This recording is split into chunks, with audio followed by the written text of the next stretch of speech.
Hello students, कैसे हैं आप सब। आई होप आप सब ठीक होंगे। मैं शालिनी शर्मा ज्ञान अचीवर चैनल पर प्रेजेंट हूँ आपके लिए अकाउंट्स की क्लास को लेकर। तो फर्स्ट वन हम स्टार्ट कर रहे हैं, नीड ऑफ अकाउंटिंग। हमें अकाउंट्स की नीड क्यों पड़ी। तो अकाउंट्स की नीड के लिए सिंपल सा पॉइंट है कि हमारी जो मेमोरी पावर है वो बहुत ज़्यादा लिमिटेड है। हम पूरा वाइड डाटा लर्न नहीं कर सकते हैं, इसलिए हमने अकाउंट्स को मेंटेन किया। सो इजी पॉइंट कि limited memory power. Next one है कि find net results and financial position. एक ऑनर जो है वो बिजनेस में पैसा इन्वेस्ट करता है, अपनी मनी इन्वेस्ट करता है, तो वो ये तो चेक करेगा ना कि क्या उसकी जो मनी उसने इन्वेस्ट की है, जो शेयर होल्डर ने पैसा लगाया है, क्या वो सही ट्रैक पर चल रहा है। तो उसके लिए भी हमें अकाउंट्स को मेंटेन करना पड़ता है। उससे हमें पता चलता है कि हमारा रिजल्ट क्या है, क्या प्रॉफिट आ रहा है या नहीं, फाइनेंशियल पोजीशन कैसी है बिजनेस की, वो सब चीज़ें भी हमें अकाउंट्स की हेल्प से ही पता चलती है। नेक्स्ट वन है it keeping complete and systematic record of business. Yes, हमने अकाउंट्स के अंदर स्टार्ट किया था कि ये सबसे पहले जर्नलाइजिंग करेंगे ट्रांजैक्शंस की, उसके बाद रिकॉर्डिंग करेंगे, उसके बाद ट्रायल बैलेंस प्रिपेयर होता है, उसके बाद फाइनेंशियल स्टेटमेंट्स रेडी होते हैं। तो एक तरह से ये सिस्टमेटिकली पूरे के पूरे रिकॉर्ड्स को मेंटेन करता है, और उस मेंटेन रिकॉर्ड की हेल्प से जितने भी इंटरेस्टेड पार्टीज हैं बिजनेस की, वो सब अपनी इन्वेस्टमेंट को या जो भी वो बिजनेस के अंदर जिस भी पार्टी में या जिस भी पोस्ट पर हैं उसके अकॉर्डिंग उनको सारी की सारी इन्फॉर्मेशन कलेक्ट हो जाती है। तो वही है कि आप कंप्लीट और सिस्टमेटिकली रिकॉर्ड बना सकते हो, और उस सिस्टमेटिक जब आपका रिकॉर्ड बनेगा तो आपको जो भी अपनी इनकम है उस पर जो टैक्स पे करना होता है वो भी हम इजीली टैक्स को पे कर सकते हैं। टैक्स डिपार्टमेंट को हम एज ए प्रूफ भी शो कर सकते हैं। कई बार हमें नीड होती है कि हमें मान लीजिए कोर्ट में किसी ने हमारे खिलाफ केस कर दिया है कि पर्टिकुलर पार्टी को किसी भी रिलेटेड हो सकता है, केस कर देते हैं, तो वो केस जो करते हैं उसके लिए भी हम एज कोर्ट में एज ए प्रूफ अपने अकाउंट्स को रिकॉर्ड कर सकते हैं। या अगर टैक्स पे किया और कल को हमें आते हैं कि नहीं आपने टैक्स प्रॉपर नहीं पे किया, तो हम अपने पूरे के पूरे जो हमने सिस्टमैटिकली अपने अकाउंट्स को मेंटेन किया है वो अकाउंट्स हम शो कर सकते हैं। This is our needs of accounting. Next one है बच्चे कि मीनिंग क्या होता है अकाउंटिंग का। बहुत इजी है, बिल्कुल सिंपल सा। यहाँ पे मैंने लिखा है मीनिंग ऑफ अकाउंटिंग के अंदर, this is a art of recording, classifying, summarising and analysing the business. आप रिकॉर्ड करते हो, किसको रिकॉर्ड करोगे, ट्रांजैक्शंस को रिकॉर्ड करते हो। ठीक है, आपने ट्रांजैक्शंस को रिकॉर्ड कर लिया है, चाहे वो जर्नल एंट्रीज के अंदर हो। फिर उसके बाद आप क्लासीफाई करते हो। क्लासीफाई हम लेजर्स में करते हैं, जो सेम नेचर के हैं उनको हम एक पर्टिकुलर लेजर के अंदर डाल देते हैं। जैसे आपके मान लीजिए नंबर ऑफ पार्टीज है A B C D, तो जो ए की आपकी जितनी भी मान लीजिए मनी रिसीविंग हुई है या मनी पेमेंट हुई है, आपने क्या एसेट उससे परचेज की है, क्या एसेट उसको सेल की है, लाइबिलिटी जो भी है वो सारी की सारी आप ए के अकाउंट में मेंटेन कर देते हो, तो उसको हम बोल देते हैं क्लासीफाइंग। नेक्स्ट वन है समराइजिंग करना। समराइजिंग हम कर देते हैं फाइनेंशियल स्टेटमेंट के अंदर। What is financial statement. Financial statement में trading, profit and loss account और बैलेंस शीट इंक्लूड होती है। उसके अंदर प्रॉपर हम समरी की फॉर्म में बना देते हैं, और वो समरी की फॉर्म में जो भी आपने डाटा बनाया है, जो फाइनेंशियल स्टेटमेंट्स बनाए हैं, वो हम इंटरेस्टेड पार्टीज को प्रेजेंट कर सकते हैं। नेक्स्ट वन है एनालाइज द बिजनेस। उसके बाद हम बिजनेस को एनालाइज करते हैं। एनालाइज मीन्स फाइनेंशियल पोजीशन को चेक करना कि क्या हमने कितनी एसेट्स पे करनी है, कितनी लाइबिलिटीज पे करनी है, क्या हमने लोन प्रॉपर पे किया है, डिविडेंड प्रॉपर पे किया है, कितना हमने रिटेन्ड अर्निंग करना है। तो ये सब जो पॉइंट्स हैं वो हम बिजनेस को एनालाइज करते हैं। एनालाइज किसकी हेल्प से कर रहे हैं हम यहाँ पे, अकाउंटिंग की हेल्प से, है ना, बिल्कुल easy. Yes ma'am. And interpreting the results, और पूरे पूरे रिजल्ट्स को हम इंटरप्रेट कर सकते हैं। नेक्स्ट वन है this is only monetary items can be measured. बच्चे आप इसको एक डिसएडवांटेज भी मान सकते हो और एक एडवांटेज भी मान सकते हो कि अकाउंट जो है वो सिर्फ और सिर्फ मनी फॉर्म के अंदर हम मेंटेन करते हैं। अगर आप कहते हो मेरे पास 5 मशीनरीज हैं, 3 लैंड्स हैं, नो यूज़, 5 एसेट्स हैं आपकी, मान लीजिए लैंड कह रहे हो या आप मशीनरी कह रहे हो, आपको उस लैंड और मशीनरी को मनी फॉर्म में कन्वर्ट करके आप अकाउंट्स के अंदर उसको मेंटेन कर सकते हो। इसका कोई यूज़ नहीं है कि आप कह रहे हो कि मेरे पास तो 5 लैंड है और 3 मशीनरीज है, ओके हम बोल देंगे ओके।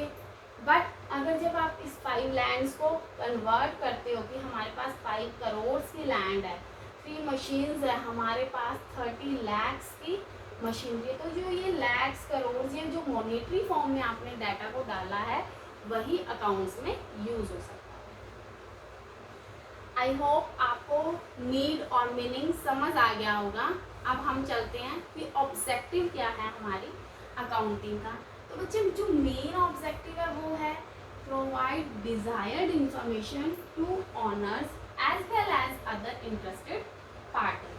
कि जो आपके ऑनर है, ऑब्वियसली जिसने बिजनेस को इन्वेस्ट किया है वो ये तो चेक करना चाहेगा ना कि मैंने जो मनी इन्वेस्ट की है, जो पैसा लगाया है, क्या वो प्रॉफिटेबल है या नहीं है। ठीक है, इंटरेस्टेड पार्टीज के अंदर आप किसको ले सकते हो, employees, investors, honours, bank, government, tax department. ठीक है, तो ये हो गए हैं जैसे बहुत सारे पार्टीज हो गई है। बैंक्स जो फाइनेंशियल इंस्टीट्यूशंस होते हैं, फाइनेंशियल इंस्टीट्यूशंस मीन्स बैंक्स, ठीक है, उन्होंने आपको लोन में मनी दी है तो ऑब्वियसली वो देखना चाहेंगे कि अकाउंट्स में आप क्या लोन को पे करने के लिए आप रेडी हो, क्या आप इतने एबल हो कि आप लोन पे कर सकते हो। ऑनर जिसने पैसा लगाया हुआ है, ऑब्वियसली हमने इतना करोड़ों रुपए अपने बिजनेस में लगाया हुआ है तो वो किस लिए लगाया है कि हमें कुछ फ्रूटफुल रिजल्ट्स मिल सकें। इन्वेस्टर्स शेयर होल्डर्स हैं, डिबेंचर होल्डर्स हैं, उन्होंने आपके बिजनेस में पैसा लगा रखा है तो वो भी आपको देखना चाहेंगे कि आपको कितना डिविडेंड मिल रहा है। ओके, एम्प्लॉयज आपके बिजनेस में वो काम कर रहे हैं तो क्या हमें टाइम पे सैलरी मिल सकेगी, क्या हमें प्रॉपर बोनस मिल पाएंगे या नहीं, तो वो भी वो अकाउंट्स की हेल्प से ही चेक करते हैं। टैक्स डिपार्टमेंट है तो क्या प्रॉपर टैक्स पे कर रही है कंपनी, कोई डिडक्शन तो नहीं कर रही है, कोई रिबेट्स कैसे ले रही हैं, वो सब भी हम अकाउंट्स की हेल्प से ही शो कर सकते हैं। ओके, तो प्रोवाइड करना डिज़ायर्ड इन्फॉर्मेशन। अब डिज़ायर्ड इन्फॉर्मेशन मैंने बताया, ये पार्टीज कौन सी इन्फॉर्मेशन लेना चाहेगी। जैसे एम्प्लॉयज़ हैं वो बोनस चाहते हैं कि टाइम पे सैलरी मिलेगी तो वो उसके लिए क्या बन गई है, डिज़ायर्ड इन्फॉर्मेशन मिल गई है। और ये ऑनर के लिए और as well as other outside parties, ये सब आउटसाइड पार्टीज का मेन जो मोटिव होता है, मेन जो ऑब्जेक्टिव है अकाउंट्स का वो यही है। नेक्स्ट वन है accounting is a language of business. Yes, कि बिजनेस के अंदर जो लैंग्वेज है वो मेन क्या है, अकाउंटिंग है। कि अगर आपने प्रॉपर अकाउंट्स नहीं मेंटेन कर रखे हैं तो आपके बिजनेस की फाइनेंशियल पोजीशन क्या है वो हम नहीं जान पाएंगे। तो इसलिए ये लाइन बिल्कुल सही है कि अकाउंटिंग जो है वो एक बिजनेस की लैंग्वेज है। नेक्स्ट वन है features of accounting. Students, features क्या होते हैं, आप कैरेक्टरिस्टिक्स बोल सकते हो फीचर्स को। कि अब फीचर्स के अंदर फर्स्ट वन है science as well as arts. Yes, science के अंदर जैसे क्या होता है कि कुछ सिस्टमेटिक बॉडी ऑफ नॉलेज होती है कि एक पर्टिकुलर किसी वे से किया हुआ। साइंस का मतलब ही क्या होता है कि एक पर्टिकुलर, जैसे ये नहीं है कि हम ये वाले रूल्स भी लैब में टेस्ट करते हैं, नो, लैब में टेस्ट नहीं होते, बट इसका भी एक सिस्टमेटिक वे है काम करने का। और ये कुछ सिस्टमेटिक प्रिंसिपल्स पे, कुछ रूल्स पे बेस्ड होता है। जैसे साइंस रूल्स पे बेस्ड होता है वैसे ही अकाउंट्स में कुछ पर्टिकुलर उसके रूल्स होते हैं, रेगुलेशंस होते हैं, प्रिंसिपल्स होते हैं, तो इसलिए हम इसको साइंस मान सकते हैं। और इन रूल्स, रेगुलेशंस, प्रिंसिपल्स को किस वे से अप्लाई करना है, कैसे फॉलो करना है, फॉलो करना का जो स्किल है उसको हम नाम दे देते हैं आर्ट्स का। तो समझ आ गया कि अकाउंट्स जो है वो साइंस कैसे है और आर्ट्स कैसे है। क्लियर है स्टूडेंट्स? नेक्स्ट वन है it identifying financial transactions only. मैंने आपको पहले भी एग्जांपल दिया था कि ये मनी फॉर्म की जो ट्रांजेक्शंस है उनको ही आइडेंटिफाई करता है, नॉन फाइनेंशियल ट्रांजेक्शंस को वो कंसीडर नहीं करता है। जैसे मान लीजिए मैं आपको एग्जांपल देती हूँ कि आपके एम्प्लॉयज़ ने स्ट्राइक कर दिया। ऑब्वियसली हमको बहुत ज़्यादा लॉस होता है जब हमारे एम्प्लॉयज़ ने स्ट्राइक कर दिया, ठीक है, क्लियर है। या आप कहते हो कि एम्प्लॉयज़ ने रिज़ाइन कर दिया है, तो किसी एम्प्लॉयज़ के रिज़ाइन होने से बाद में उसको दोबारा रिक्रूटमेंट होती है, सिलेक्शन होता है, उस चीज़ में हमारा बहुत ज़्यादा पैसा भी लगता है, ठीक है, हमें फाइनेंशियल लॉस होता है, लेकिन हम उस फाइनेंशियल लॉस को अकाउंट्स के अंदर शो नहीं कर सकते। आ गई बात समझ? It records in term of money. ये सिर्फ फाइनेंशियल ट्रांजेक्शन को, अब ये फाइनेंशियल ट्रांजेक्शन का नहीं है ना, आपके एम्प्लॉय ने स्ट्राइक कर दिया, ठीक है, इसमें ना तो पैसा गया ना पैसा आया, लेकिन एक तरह से दूसरी साइड से देखा जाए तो ये फाइनेंशियल लॉस है आपका, ठीक है, लेकिन इसको हम अकाउंट्स में मेंटेन नहीं कर सकते। थर्ड वन है it records in term of money. Yes, अभी एग्जांपल दिया कि आप कहते हो मेरे पास 5 लैंड्स है, 5 प्लॉट्स ले लो, 5 प्लॉट्स हैं, लेकिन हम उन प्लॉट्स को शो नहीं कर सकते हैं। आपके पास 3 मशीन्स हैं, उनको हम शो नहीं कर सकते हैं। इसको हमें मनी की फॉर्म में कन्वर्ट करने के बाद ही हम इसको अकाउंट्स के अंदर मेंटेन कर सकते हैं। आगे बात समझ? नेक्स्ट वन है क्लासिफिकेशन और प्रिपरेशन ऑफ अकाउंट्स। बच्चे, अकाउंट्स को क्लासीफाई किया जाता है। जैसे मान लीजिए मैं आपको एक एग्जांपल दे देती हूँ कि आपने ट्रांजैक्शंस किया है कि आपके पास आपके नंबर ऑफ पार्टीज हैं जिनको आपने पैसा दिया है, नंबर ऑफ पार्टीज हैं जिनसे आपने पैसा लिया है। For example A, B, C, D, E, ये सब पार्टीज हैं। अब आपने इन सब पार्टीज की एंट्रीज कर दी है, जर्नल में एंट्री कर दी है। जर्नल्स क्या होते हैं वो अभी हम नेक्स्ट क्लास के अंदर स्टडी करेंगे। अब जर्नल में आपने एंट्री कर दी है, ठीक है, जर्नल में ए की एंट्री मान लीजिए आपने की है 15 जुलाई को। उसके बाद ए ने कुछ पेमेंट किया, वो 20 जुलाई को कर दी। उसके बाद फिर से कोई ट्रांजैक्शन हुई है ए की, तो आपने उसको कर दिया 30 जुलाई को।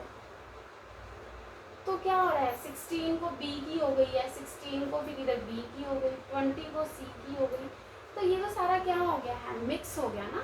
आपने एंट्रीज तो कर दी, लेकिन अब हम क्या करेंगे, जो सेम नेचर की है, मींस जो ए ने 15, 20, 30 को जो एंट्रीज की हैं, यहाँ पे हम ए का अकाउंट मेंटेन करेंगे और यहाँ पे सिर्फ और सिर्फ ए के अकाउंट्स की एंट्री हम कर देंगे। तो वो क्या बन गया, ए का लेजर बन गया हमारा, ठीक है। तो इसके अंदर हम कि ए से कितना हमें रिसीट हुआ है, कितना हमने पेमेंट की है, तो वो चीज़ें हमें सारी की सारी पता चल जाएगी। तो इसको हम क्या बोल देते हैं, क्लासिफिकेशन, ठीक है। हमने क्लासीफाई कर दिया कि जो सेम नेचर के हैं उनको हम एक पर्टिकुलर अकाउंट के अंदर एंट्रीज को डाल देते हैं। समझ आ गया बच्चे कि transaction of similar group card classification. Next one है इसके अंदर प्रिपरेशन ऑफ अकाउंट्स। तो अकाउंट्स की अब प्रिपरेशन कैसे करनी है, ऑब्वियसली अब हमने क्लासिफिकेशन तो कर दिया, अब उसके बाद हम उसको प्रिपेयर करेंगे अकाउंट्स को, उसके बैलेंसेस बना देते हैं आगे। जैसे लेजर के अकाउंट्स के बैलेंस बन जाएंगे इधर। अब बैलेंस से फिर हम आगे ट्रायल बैलेंस के अंदर उसकी एंट्रीज करते हैं। हो सकता है आपको अभी ये ना समझ आए कि ट्रायल बैलेंस क्या होते हैं, क्योंकि जो बैचलर्स हैं, जो मास्टर्स हैं, उनको तो ये पॉइंट क्लियर हो जाएंगे, लेकिन जो +1 के स्टूडेंट्स हैं उनके लिए अभी बिल्कुल नया है। तो अभी मैं 1 बाय 1 आपको जर्नल एंट्रीज भी समझाऊंगी, लेजर्स भी आएंगे, ट्रायल बैलेंस भी होगा, उसके बाद हम फाइनेंशियल स्टेटमेंट्स बनाएंगे। तब आपको ये पता चलेगा कि लेजर, मैंने एक शॉर्ट फॉर्म में आपको इसका पूरा इन्फॉर्मेशन दे दिया है। अब ट्रायल बैलेंस है, ट्रायल बैलेंस क्या होता है, पूरा डीपली जो समझाना है वो मेरी आगे वाली क्लासेस के अंदर आपको मिल जाएगा। ठीक है, तो इस तरह से हमने अकाउंट्स को क्या कर दिया, क्लासीफाई कर दिया और अकाउंट्स को प्रिपेयर कर दिया। आ गई समझ आपको कि हमने यहाँ पे फीचर्स की है, science as well as art, identifying financial transaction, recording in terms of money, classification और प्रिपरेशन ऑफ अकाउंट्स।